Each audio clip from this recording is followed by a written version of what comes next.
couple weeks ago, we had to replace the throttle actuators because we had lots of codes going on. The car was basically undrivable.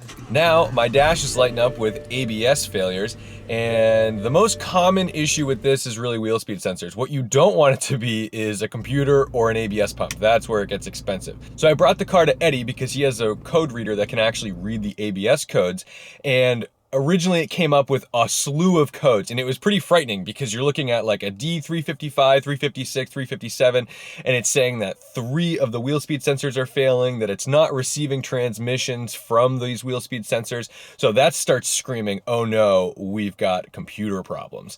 But when we went out for a drive, we could read the live data from each wheel speed sensor. So it appeared that all of them were functioning.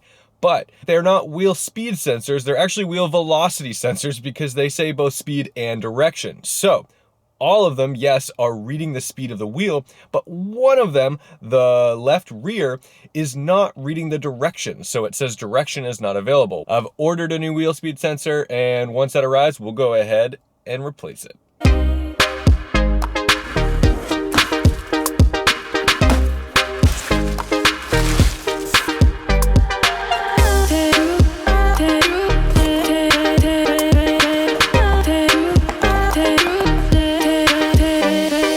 You'd think that a wheel speed sensor would be a pretty common part to find at a BMW parts department.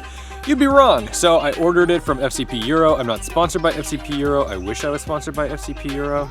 I'm gonna need more stuff.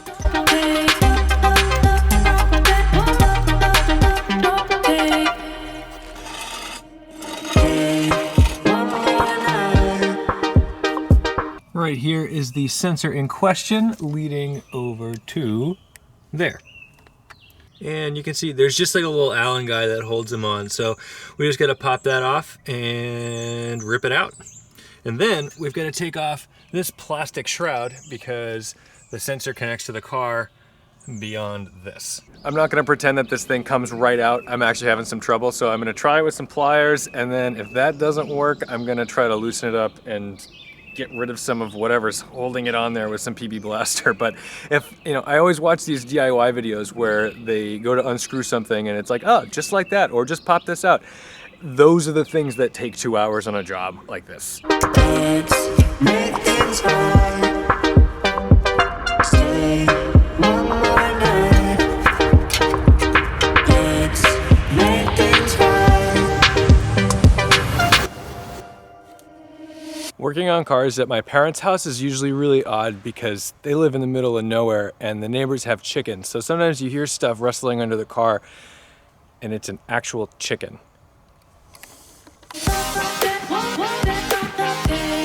I hate plastic fender liners. Once we finagle this plastic over here, you can see where that sensor connects to the car. Next to it should be one of the padware sensors.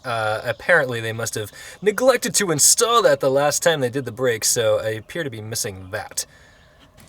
I've got very limited light here, but this is just a little clip. You're gonna squeeze that, and that's just gonna pop right out.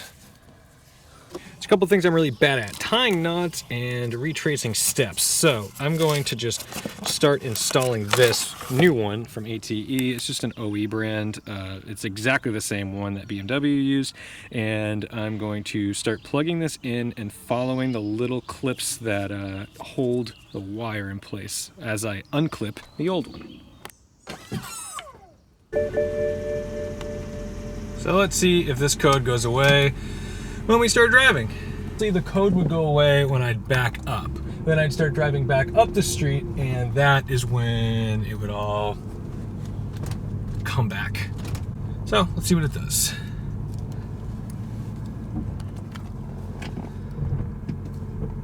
Still no hill assist. Okay, did that before, but will it come back at the top of the street?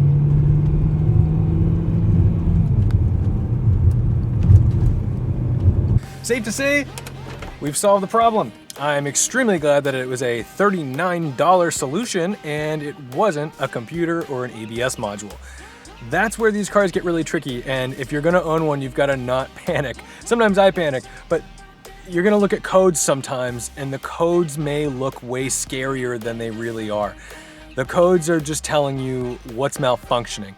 And if one sensor is failing, it might cause other things to malfunction, or at least not read properly. So if you're getting codes that are saying the computer's not reading a transmission or something, it may not be, I mean transmission from the sensor, not from the transmission, that could be too, but it just may not be as terrifying as you think. So thank you so much for watching, liking, commenting, and subscribing. Don't forget to respect the drive and always look for the cheap, obvious solution to your problems. One other symptom that I didn't talk about was that in manual mode, when you are going and starting off in first gear, it was automatically shifting for me most of the time, not all of the time, but most of the time at 3,200 RPM, which I think is just a failsafe for not killing a driver if they don't realize they don't have traction control and stability control. So that way, if they jump the gun and they floor it, it's going to short shift for them, which may actually make it way more terrible if it's already spinning, but I assume they're just trying to cut torque. After that, it doesn't do that. So it's not going to auto shift for you 2 to 3, 3 to 4, etc. But it was automatically shifting for me in manual mode from 1 to 2.